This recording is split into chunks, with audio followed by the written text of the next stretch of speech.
Біз ардагерлер кеңесінің алқа мәжілісінің шешіміне сәйкес бүкіл аудан тұрғындарын осы шараға белсене атсалысып, елдігімізді, халықтығымызды, ынтымақ бірлігімізді көрсетейік ағайындар.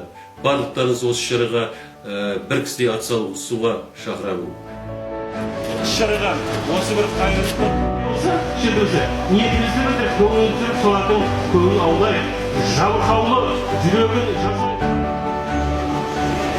Алланың бұйрығымен, Алланың қалауымен әр жерде